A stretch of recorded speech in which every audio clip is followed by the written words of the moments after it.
नमस्कार मित्रमैत्रिणींनो.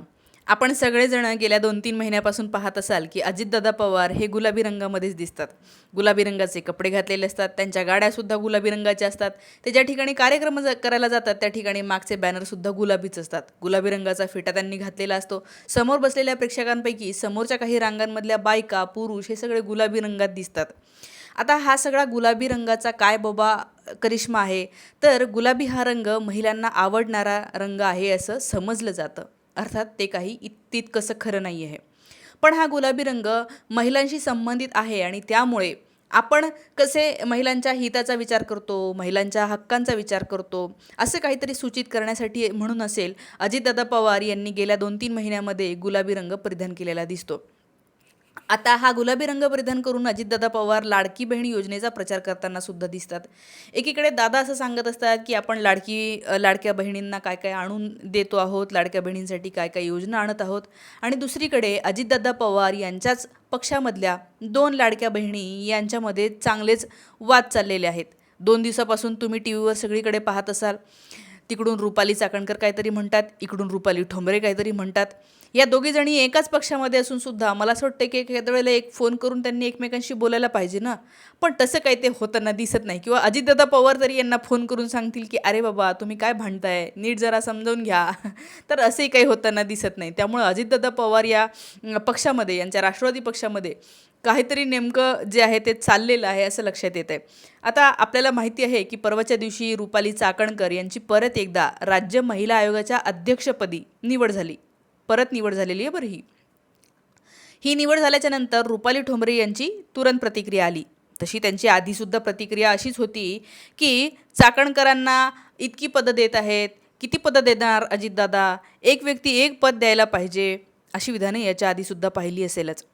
इतकं सगळं त्यांनी फिल्डिंग लावलेली असून सुद्धा रुपाली चाकणकर यांना परत एकदा राज्य महिला अध्यक्ष हे पद मिळालं. आणि त्यानंतर रुपाली ठोंबरे यांची प्रतिक्रिया आली, जी की यायला पाहिजे. लोकशाहीमध्ये आपल्याच पक्षामध्ये एकाच व्यक्तीला किती पदं द्यायची, म्हणून त्या पक्षामध्ये काम करणाऱ्या लोकांना नक्कीच काही ना काही वाटत असणार आहे.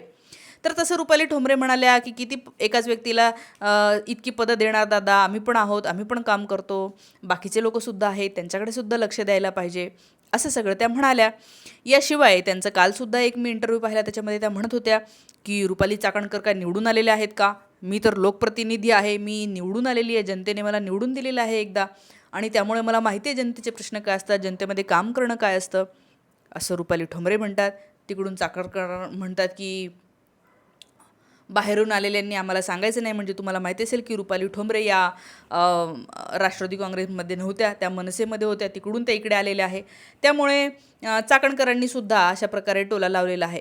खरं तर आता चाकणकर या महिला आयोगाच्या अध्यक्षा बनलेल्या आहेत, त्यामुळे थोडंसं मॅच्युअर व्हायला पाहिजे. शिवाय स्वतःच्याच पक्षामधल्या महिलेविषयी त्या असं बोलत आहेत. मला असं वाटतं एक तर फोन करून त्यांनी तो मॅटर सॉल्व्ह करायला पाहिजे, किंवा मग नीट तरी बोलायला पाहिजे. चाकणकर म्हणतात की बाहेरून आलेल्यांनी आम्हाला सांगायचं, अरे बाबा तुमच्या पक्षात आहे ना आता, म्हणजे तुम्ही त्यांना अशी वागणूक देत आहे की बाबा तुम्ही नंतर आलेले आहात, म्हणजे तुम्ही त्यांना सामावून घेत नाही. त्यावर ऑब्व्हियसली रुपाली ठोंबरे पण म्हणाले, ओके मी बाहेरून आलेली आहे ना, मग मी बाहेरच जाते. बघा काय म्हणतायत ते, एकदा बघा तर तुम्ही.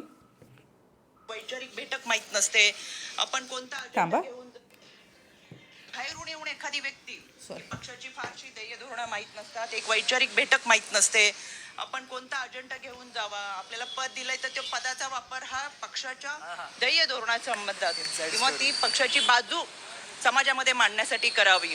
आयोगाचं पद 3 वर्षाचं आहे का 5 वर्षाचं, हे सुद्धा ज्यांना माहीत नाही त्यांच्या वक्तव्यांकडे फार गांभीर्यानं पाहावं आणि लक्ष द्यावं असं मला बिलकुल वाटत नाही. काल ज्या चाकणकर मॅडम मला ज्या बाहेरच्या म्हणल्या, थोडंसं त्याने मी जरा हर्ट झाले. मी खरंच जर बाहेरची असेल तर मी बाहेरच जाते ना, परंतु ही पण मी मला जे दुखावलेले ती मी दादांकडे बोलून दाखवलेली आहे. दादांनी मला सांगितलं की मी राष्ट्रवादी काँग्रेस पक्षामध्ये तुम्हाला प्रवेश दिलेला आहे, त्यामुळे तुम्ही परिवारातले आहेत. ह्यात ज्या काही गोष्टी घडलेल्या आहेत त्याच्यावर जो काही निर्णय तो मी व्यवस्थित घेईल, तुम्ही काही काळजी करू नका. तर हे असं बघा, म्हणजे किती डेंजर, बाहेरून आलेले आहे, यांना हे कळत नाही, अशा प्रकारे मला प्रश्न पडला, हे खरंच एका पक्षात आहेत की वेगळे झालेले आहेत, हे म्हणजे कळत नाही आहे मला. बरं, आता रुपाली चाकणकर यांच्यावर मी बोलते. या महिला आयोगाच्या अध्यक्षा परत का झाल्या, असा महिला म्हणून महाराष्ट्रात राहणाऱ्या, पुरोगामी महाराष्ट्रात राहणाऱ्या महिला म्हणून मला प्रश्न पडतो बरं. कारण की या चाकणकर मॅडम राज्य महिला आयोगाच्या अध्यक्षा म्हणून यांनी जी विधानं दिलेली आहे ती इतकी शॉकिंग आहे की असा विचार करणारी जर व्यक्ती असेल तर त्यांनी नाही राहायला पाहिजे त्या पदावर. एकदा काय म्हणाल्या होत्या ते माहिती आहे? सुप्रिया सुळे यांच्याविषयी इनडायरेक्टली बोलताना असं म्हणाल्या की जर का एखाद्या महिलेचं लग्न झालं ना तर तिने माहेरच्या या राजकारणामध्ये माहेरी काय चाललं आहे याच्याकडे लुडबुड करू नये, अशी भाषा त्यांनी वापरली. हे खूप डेंजर वक्तव्य होतं. यांना माहीत नाही तुम्ही महिला आयोगाच्या अध्यक्ष आहात. यांनी महिलांच्या हक्कांसंबंधी बोलायला पाहिजे. एखाद्या मुलीचं लग्न झालं म्हणून तिचा माहेरच्या गोष्टीमधला हक्क संपत नसतो. तिच्यासाठी माहेर आणि सासर वेगळं नसायला पाहिजे हे तुम्ही पसरवा. तर तुम्ही असं पसरवतात की एकदा लग्न झालं म्हणजे पोरगी बाबा, तुम्ही हा विचार पसरवतात की मुलगी ही दुसऱ्या घरचं धन असते, ती दुसऱ्यांचीच काहीतरी वस्तू असते आणि त्यामुळे तिचं एकदा लग्न झालं की तिच्याशीच आपला संबंध संपतो माहेरच्या लोकांचा, असं हे इनडायरेक्टली सांगत आहे. जे की यांनी नाही करायला पाहिजे. त्या महिला आयोगाच्या अध्यक्षा आहेत आणि अशी अध्यक्षा मला महिला म्हणून नको आहे महाराष्ट्रामध्ये, खरं सांगते मी. आता दुसरं, रोहिणी खडसे यांच्याविषयी काय म्हणाल्या होत्या? आत्ता 2 महिन्यापूर्वी मी व्हिडिओ बनवला आहे. त्या म्हणाल्या होत्या की या रोहिणी खडसे आपल्या वडिलांचं नाव घेऊन राजकारण करतात. वडिलांचं नाव त्यांच्या एकनाथ खडसे वडील आहेत ना रोहिणी खडसे यांच्या. तर म्हणतात की या वडिलांचं नाव घेऊन त्यांनी नवऱ्याचं नाव लावावं आणि मग राजकारण करावं. हे पण इतकं डेंजर वाक्य होतं. या बायकांना हे कळत नाही. म्हणजे ह्या मॅडम राज्य महिला आयोगाच्या अध्यक्ष आहेत, मी पण रिस्पेक्टनीच बोलायला पाहिजे. या मॅडमला हे कळत नाही आहे की महिलेला पुरुषासारखाच हक्क असतो. लग्न झाल्यानंतर पुरुष तर जसं नाव बदलत नाही, सरनेम बदलत नाही, तसं महिलासुद्धा आपल्याला जे वाटेल ते सरनेम ठेवू शकते. वडिलांचं, नवऱ्याचं, अजून किंवा तिसरंच कुठलं तरी सरनेम किंवा तिसरंच कुठलं तरी नाव जे वाटेल ते ठेवू शकते. हा आपल्याला हक्क संविधानानेच दिलेला आहे मॅडम. तो कायदाच आपल्याकडे आहे. त्यामुळे अशा प्रकारे जेव्हा तुम्ही बोलता तेव्हा तुम्ही अत्यंत घाणेरड्या वृत्तीचं दर्शन करवत असता आणि असं दर्शन यांनी वेळोवेळी दिलेलं आहे. त्यामुळे मला खरोखर प्रश्न पडतो की ह्या मॅडम कशाला त्या महिला आयोगाच्या अध्यक्षा झाल्या आणि परत एकदा त्यांना दादांनी निवडून दिलं. मला असं वाटतं की दादा ते गुलाबी जॅकेट वगैरे घालतात, मी किती फेमिनिस्ट आहे, मला कसा महिलांच्या हक्कांचा विचार आहे. तर दादांनी खरंच सांगितलं असेल का चाकणकर यांना की अरे बाबा थोडंसं इक्वॅलिटी काय आहे, पुरुषसत्ता काय होती, या पुरुषसत्तेने महिलांवर कसा अन्याय केलेला आहे, त्यामुळे आता महिलांना या सगळ्या जोखडातून बाहेर काढण्यासाठी नेमकं काय कार्यक्रम असायला पाहिजे याविषयी खरोखर चाकणकर मॅडमनी वाचायला पाहिजे, अभ्यास करायला पाहिजे.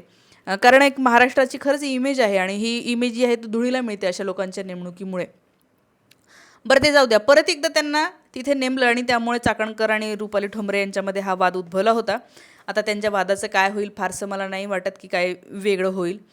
आणि मला फक्त हाच मुद्दा इतका सांगायचा होता. तुम्हाला हा सगळा प्रकार पाहून नेमकं काय वाटतं कमेंट करून मला नक्की सांगा. आणि खरोखर या चाकणकर मॅडम ज्या आहेत त्यांना महिलांच्या हक्कांसंबंधी कितपत तळमळ आहे. अर्थात त्यांनी अध्यक्ष होत्या, काही ना काहीतरी काम नक्कीच केलेलं असणार आहे, ते करायलाच लागतं, त्याच्यासाठीच त्यांना पगार मिळतो, त्याच्यासाठीच तिथे बसवलं जातं, तर ते तर केलेलंच असणार आहे. पण त्यांच्याकडून अशा प्रकारच्या हे चुका अपेक्षित नाही आहे आणि चुका केल्या तर निदान त्याच्याविषयी दिलगिरी व्यक्त करणं की अरे हो माझ्याकडून चुकून असं वक्तव्य निघालं, हे तरी अपेक्षित होतं. पण तेही त्यांच्याकडून आलं नाही, म्हणून मला हा व्हिडिओ बनवावा वाटला. थांबते. Thank you so much.